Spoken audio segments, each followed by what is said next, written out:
Bueno, doctora, ¿podría presentarnos el panorama general de los problemas de los gobiernos locales en Puerto Rico? Puerto Rico, como trasfondo, cuenta con 78 municipios y sus alcaldes y asambleas legislativas son electas directamente por el voto de los habitantes de ese municipio.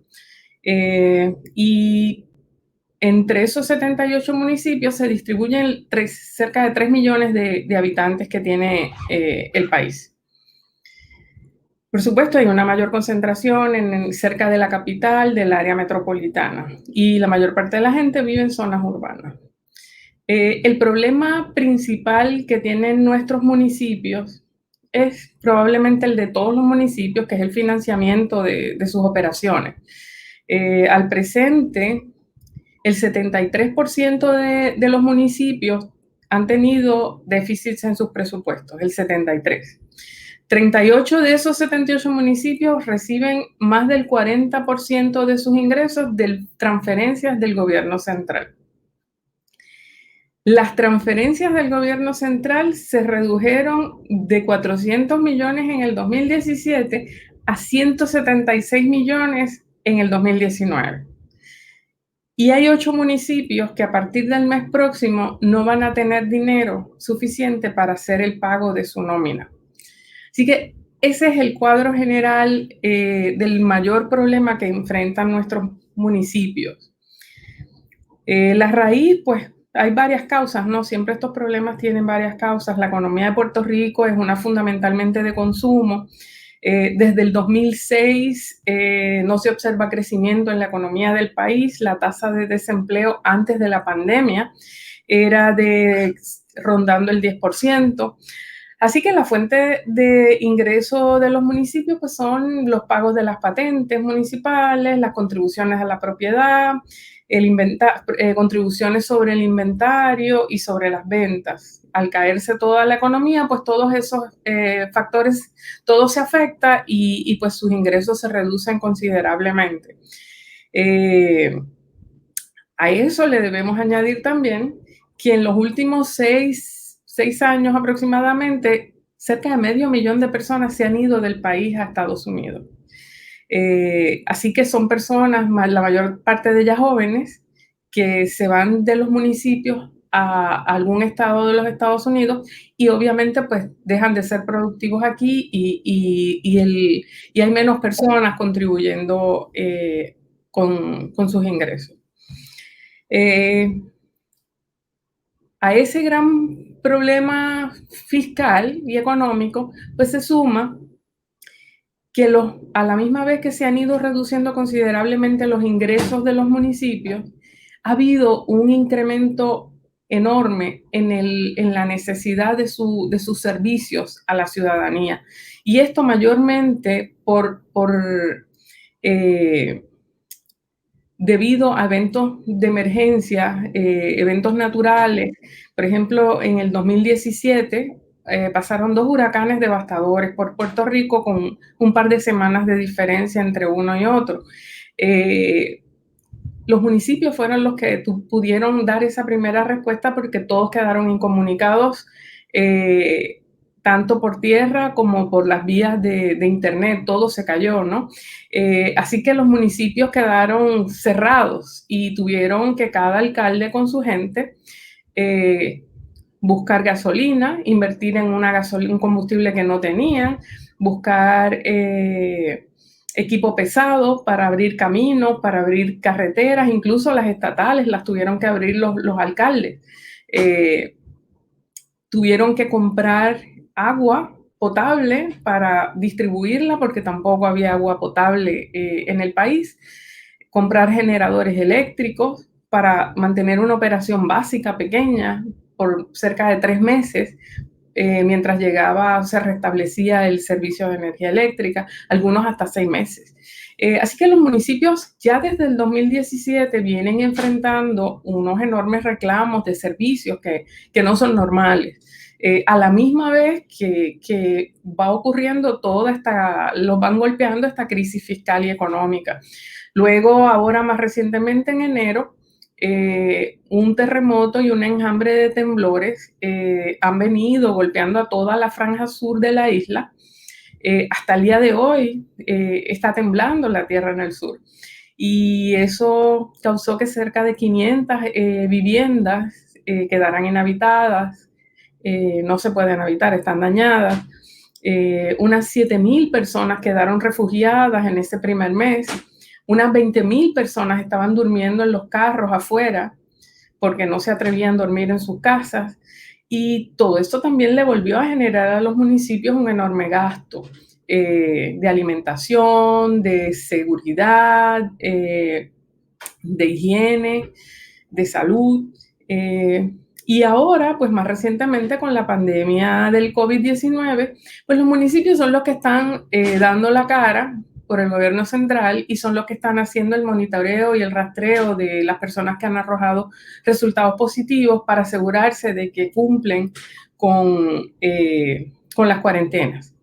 Así que en realidad los municipios la llevan muy fuerte y la mayoría de ellos yo debo decir que han estado a la altura de las circunstancias, no así el gobierno central, que en cada uno de estos eventos ha recibido dinero del gobierno de los Estados Unidos para atender la emergencia, pero no ha sido capaz de distribuirlos de una forma ágil y eficiente.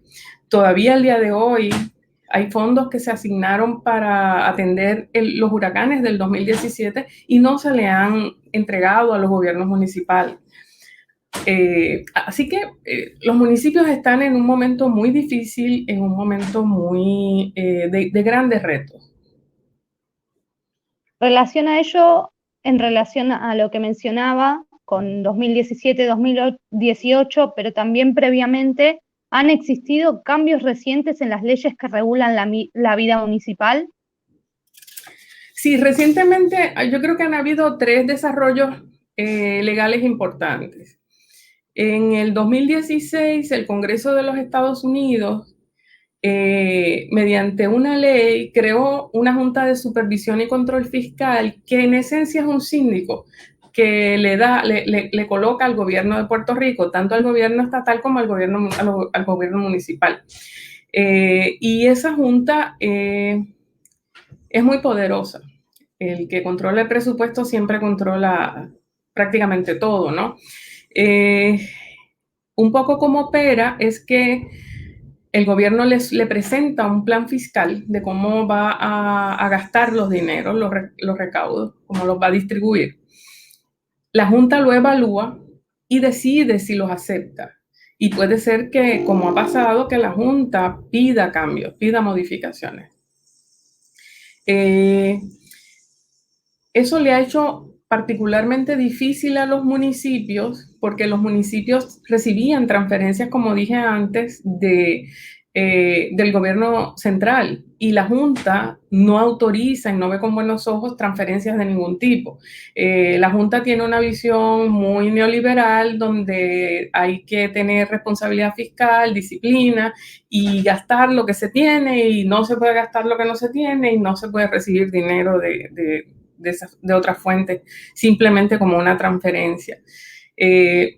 Así que esa ley pues ha agudizado la crisis fiscal en los gobiernos municipales, limitando muchísimo lo que puede hacer el gobierno central en términos de apoyo, por ejemplo, a esos 8 municipios que están al borde de la insolvencia porque no van a poder pagar su nómina, pues la Junta de Control Fiscal no ha permitido al gobierno central ni a la legislatura de Puerto Rico tomar acciones para ayudarlos, ¿no? Otra ley que ha sido importante fue en el 2017 que precisamente se aprueba la ley 29, se llama la Ley para la Reducción de Cargas Administrativas de los Municipios. Esa ley precisamente lo que buscaba era legislar esas ayudas para ver si así la Junta de Control Fiscal no impedía ese apoyo y esas transferencias para los gobiernos municipales y darles esa ayuda. Pues la Junta de Control Fiscal llevó el caso ante el Tribunal Federal y el Tribunal Federal de los Estados Unidos determinó que era ilegal y que Puerto Rico pues no podía legislar nada que cambiara las condiciones del plan fiscal que se había aprobado originalmente. Así que, pues ahí están, con esta otra legislación queda, esta ley 29, pues quedó derogada porque se declaró ilegal. Entonces, la tercera legislación importante para los gobiernos municipales, pues ha sido la orden ejecutiva que firmó la gobernadora decretando el estado de emergencia y el cierre de todas las actividades y un toque de queda desde el 15 de marzo. Los pequeños y medianos comerciantes, que son un poco los que mantienen con algo de vida las arcas municipales, pues se vieron obligados a cerrar y estuvieron cerrados desde el 15 de marzo. Ahora, hace 2 semanas, comenzaron a abrir algunos, pero no han sido precisamente los pequeños y medianos comerciantes. Los que han comenzado a abrir son mayormente cadenas, ferreterías,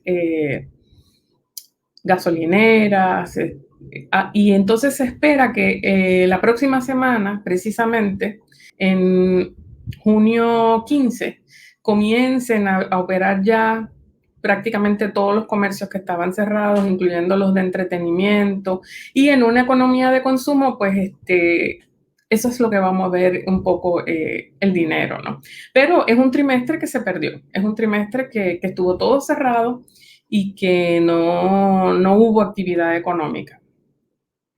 Esas son, yo diría que las 3 piezas legislativas de mayor y la orden ejecutiva que más han impactado en los últimos años a los gobiernos municipales.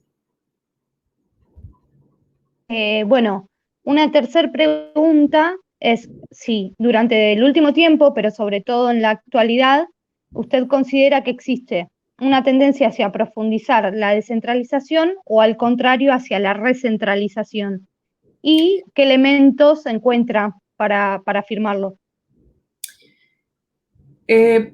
Los gobiernos municipales en Puerto Rico han tenido autonomía política desde 1991. Su gobierno ejecutivo y legislativo están reconocidos por la ley y han funcionado de acuerdo a lo dispuesto por ley. Lo que no han tenido es obviamente la autonomía fiscal, aunque se crearon algunos mecanismos para que los municipios pudiesen generar sus propios ingresos, no han sido suficientes, por mucho, no han sido suficientes.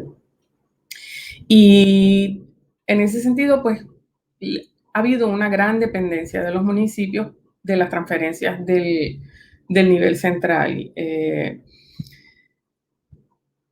Los municipios tienen alguna autonomía administrativa que precisamente ahora, luego de la respuesta, tanto la débil respuesta del gobierno central como la respuesta más acertada de los gobiernos municipales ante los eventos naturales, ha habido un reclamo de darles mayor autonomía administrativa a los gobiernos municipales, que puedan manejar recursos que hoy están en manos del gobierno central. Así que eso, pues, es posible que continúe ocurriendo y discutiéndose y que en los próximos 2 años probablemente surja algún tipo de legislación que contemple un mayor control de los procesos administrativos. En términos generales, yo lo que diría es que si bien se perfila una mayor descentralización de recursos, no me parece que vaya a haber grandes cambios o cambios significativos en términos de los poderes políticos que ya tienen los gobiernos municipales. Bien, y algo mencionaba en la segunda pregunta, digamos, sobre la situación actual del debate de los municipios y su incidencia con el tema, por ejemplo, de la pandemia, pero más allá de eso, quería saber si hay actualmente debate o discusión sobre el tema municipal, si el tema está presente en la agenda pública y cuáles son los actores que participan de este debate. Los gobiernos municipales llevan en la discusión pública los últimos 5 o 6 años. Y es interesante porque en el 2016, 2015, se hablaba y se discutía fuertemente y con discusiones bien cargadas la eliminación de municipios. Se decía que teníamos demasiados municipios, que estaban algunos insolventes y que por lo tanto se debían eliminar y dejarse solo aquellos que pudieran sostenerse.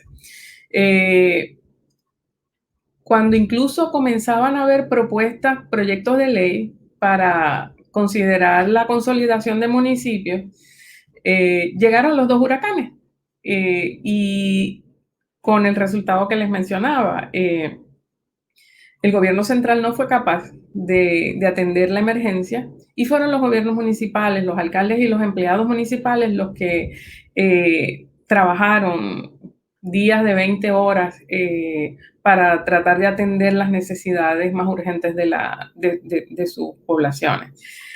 Eso, pues obviamente cambió muchísimo el panorama para los municipios y la percepción general que se tenía de estos municipios que no aportan nada, que no ayudan en nada, excepto en gastar, en nos cuestan, pues ahora se convirtieron en los grandes héroes de la gente. Fueron esa mano amiga que llegó en el momento de mayor necesidad. Así que eso... El debate sí ha venido desde hace tiempo, pero ahora cambió. Ahora los vientos son favorables a la existencia de los municipios, a la preservación de los municipios.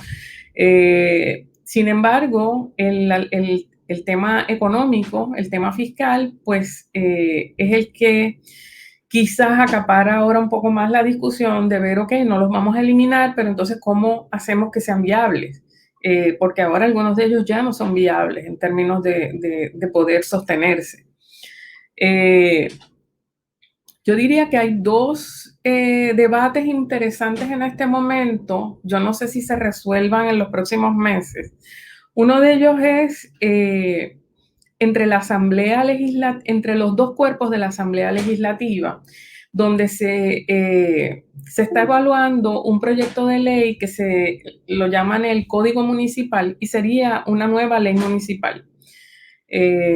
Que busca, entre otras cosas, recopilar muchas leyes que andan sueltas sobre los municipios en un solo documento, en un solo código, pero además también busca dar esa mayor autonomía administrativa de la que hablaba antes.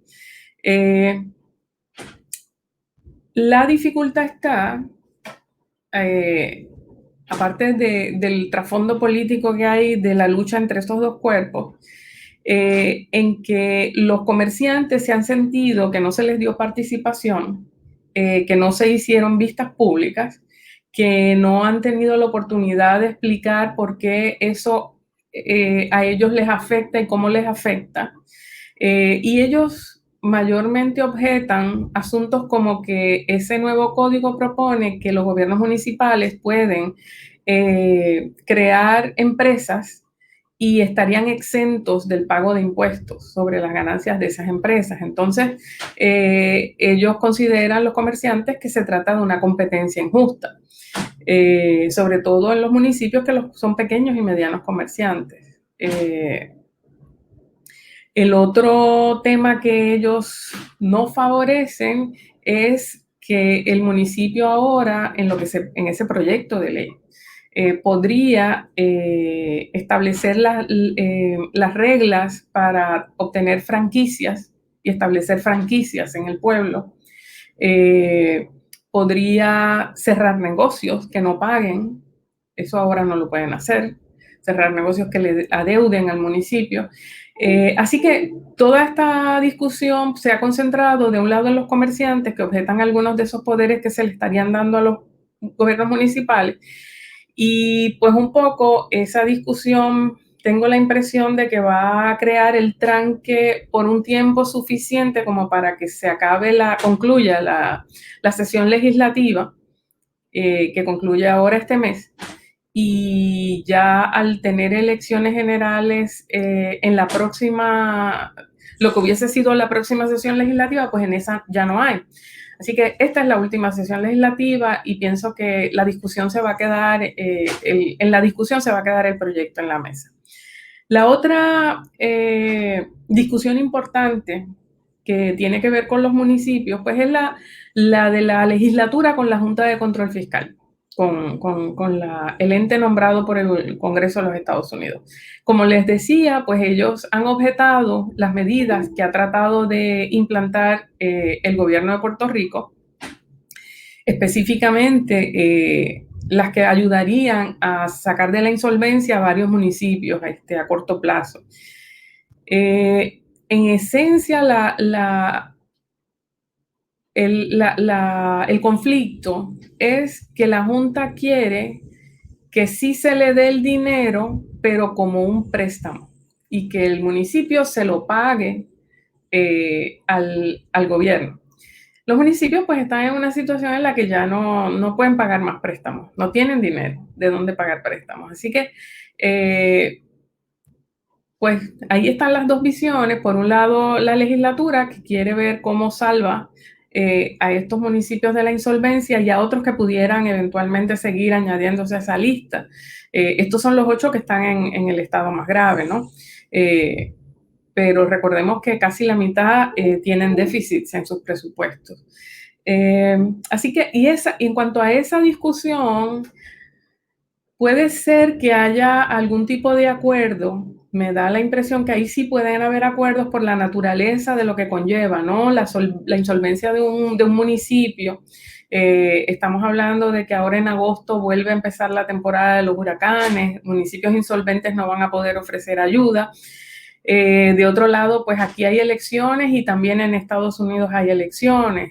Allá, pues los republicanos están muy satisfechos o bastante satisfechos con el rol de la Junta por su perspectiva ideológica, y los demócratas pues están buscando, proponiendo enmiendas a esa ley para limitar los poderes de la Junta y darle un poco más de flexibilidad al gobierno de Puerto Rico en el uso de sus recursos.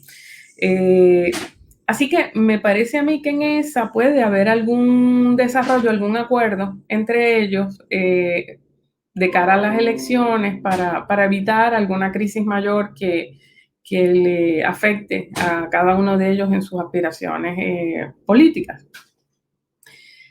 Así que yo creo que en general esas son las dos discusiones más importantes que se están dando en este momento en Puerto Rico con los gobiernos municipales. Bueno, muchas gracias, doctora, muy clara. Qué bueno.